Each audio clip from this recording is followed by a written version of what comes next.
Hello students. अगर आप BSc biology के स्टूडेंट हैं और देश की टॉप यूनिवर्सिटी जैसे डीयू, बीएचयू या जेएनयू से एमएससी करने का सपना देख रहे हैं तो सीयूईटी पीजी आपकी पहली सीढ़ी है। बच्चों, ये परीक्षा साल में एक बार होती है और इस परीक्षा का नोटिफिकेशन दिसंबर से जनवरी के मंथ में आता है। इसमें आप लोग ऑनलाइन फॉर्म भर सकते हैं और इसका परीक्षा मोस्टली मार्च के 15 से 25 या 26 इस डेट्स में होती है। तो इसका रिजल्ट फिर 1 महीने बाद अप्रैल इस साल का आ चुका है और मई से एडमिशन प्रक्रिया शुरू होती है। बच्चों, ये परीक्षा नेशनल टेस्टिंग एजेंसी यानी एनटीए कराता है। तो बच्चों, अगर कुछ भी इसके रिगार्डिंग आपको इंफॉर्मेशन चाहिए तो इस वेबसाइट में आप रेगुलर चेक कर सकते हैं, तो आपको इसका पता चल जाएगा। तो बच्चों, अगर इस एग्जाम के पैटर्न की बात की जाए तो इसमें कुल 75 एमसीक्यू यानी 75 एमसीक्यू सवाल पूछे जाते हैं और उसके लिए आपको 90 मिनट यानी 1.5 घंटा समय मिला जाता है। और हर सही जवाब के 4 नंबर होते हैं, गलत में -1, और अगर आप क्वेश्चन अटेम्प्ट नहीं किए तो कोई नंबर नहीं मिलेगा। तो बच्चों, ये कम समय में ज्यादा क्वेश्चन है, तो ये इस एग्जाम का एक चैलेंज है।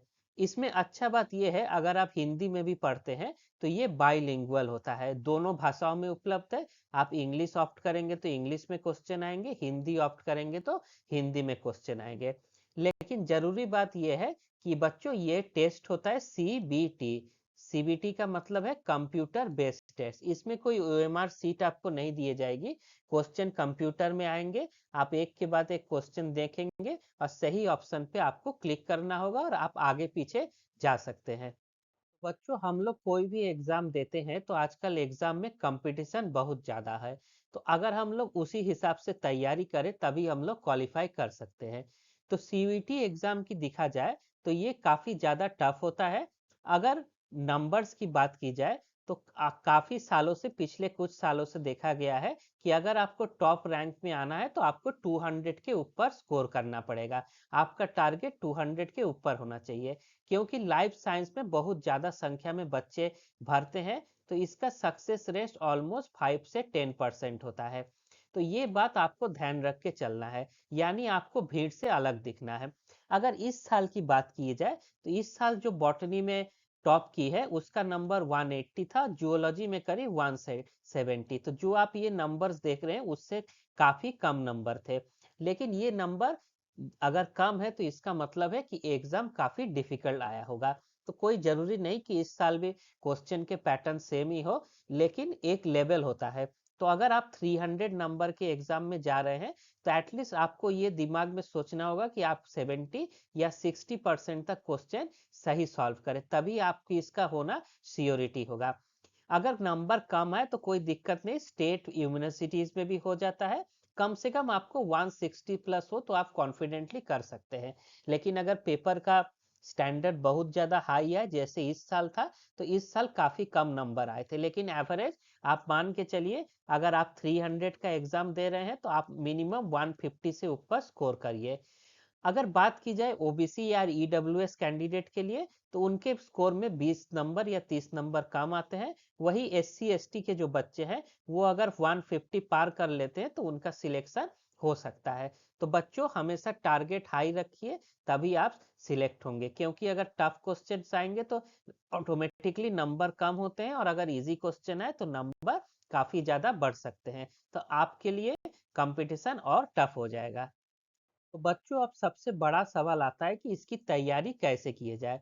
तो बच्चों, इसके बेसिकली 5 स्टेप अगर आप चले तो उससे आपका जो सक्सेस है वो काफी बढ़ जाएगा। तो सबसे पहला क्या होता है, किसी भी एग्जाम को देने से पहले उस एग्जाम के पैटर्न को समझना। वो पैटर्न हम लोग कैसे समझ सकते हैं, प्रीवियस ईयर पेपर्स को देख के कि कैसे क्वेश्चन आते हैं, आपकी तैयारी कैसी है। अगर आपका फाउंडेशन बीएससी बेसिक्स अच्छा है, आप सारे कॉन्सेप्ट पढ़े हो, तो उसमें उतनी ज्यादा दिक्कत नहीं होगी। लेकिन बच्चों, ये बहुत ध्यान से सुनना, जो क्वेश्चन आप लोग बीएससी लेवल में देते हैं उससे काफी ज्यादा हायर लेवल पे सीयूईटी में क्वेश्चन आते हैं, वो ट्रिकी होते हैं और काफी कम समय मिलता है। तो बच्चों, तो पहला चीज क्या है कि हम जितने से जितने ज्यादा हो प्रीवियस ईयर्स के पेपर्स देखें, तो हम लोग को समझ में आ जाएगा कि हम लोग को कितना मेहनत करना है और किन कॉन्सेप्ट पे फोकस करना है।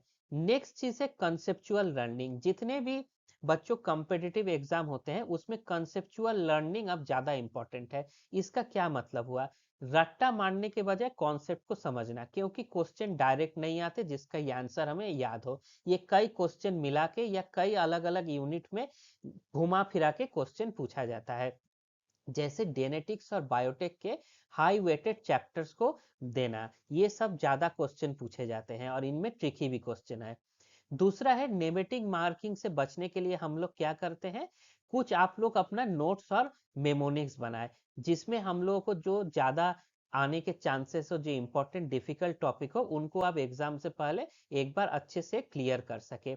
नेगेटिव मार्किंग से बचने के लिए सबसे आसान तरीका होता है मॉक टेस्ट और टाइम मैनेजमेंट।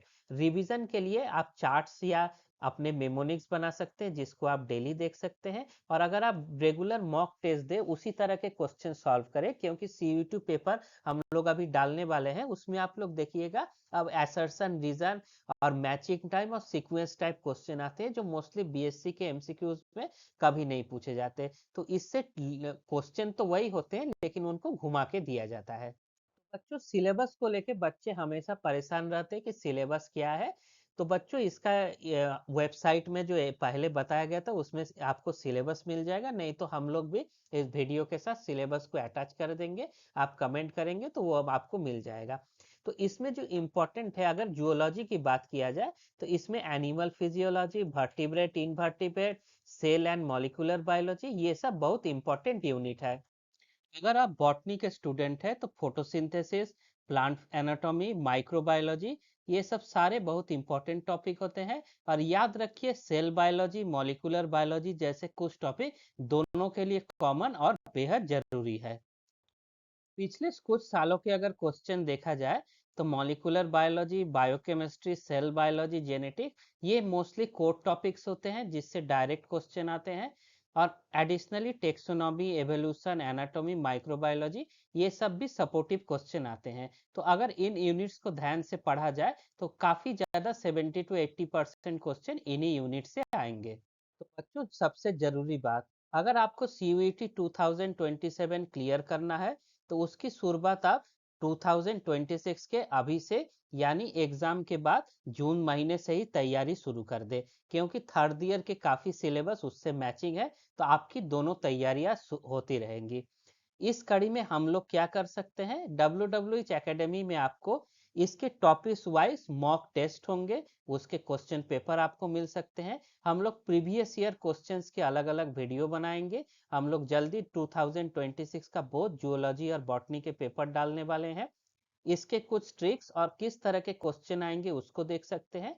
जो मेजर इंपॉर्टेंट टॉपिक्स है, जो 14 यूनिट्स है, उनके वीडियो लेक्चर बनाया जाएंगे। और जो कोर कॉन्सेप्ट होगा उसको सिंप्लीफाई तरीके से बताया जाएगा। तो बच्चों एक सजेशन है, कुछ बच्चे जूलॉजी बॉटनी दोनों का एग्जाम देते हैं, उसमें कोई दिक्कत नहीं है। लेकिन अगर आप किसी एक का तैयारी करें तो उसमें होने का चांस ज्यादा है। तो आप अभी से क्लियर कर ले कि आपको बॉटनी पसंद है या जूलॉजी, उस अकॉर्डिंग आप बताएं। तो हम लोगों को जरूर इस वीडियो कैसा लगा ये बताएं और कमेंट करके बताएं कि आपको क्या किस टॉपिक पे करना है और किस टाइप का आप लोगों का फोकस है। तो उस अकॉर्डिंग हम लोग फ्यूचर के वीडियोस डिजाइन करेंगे। वीडियो देखने के लिए बहुत बहुत थैंक्स।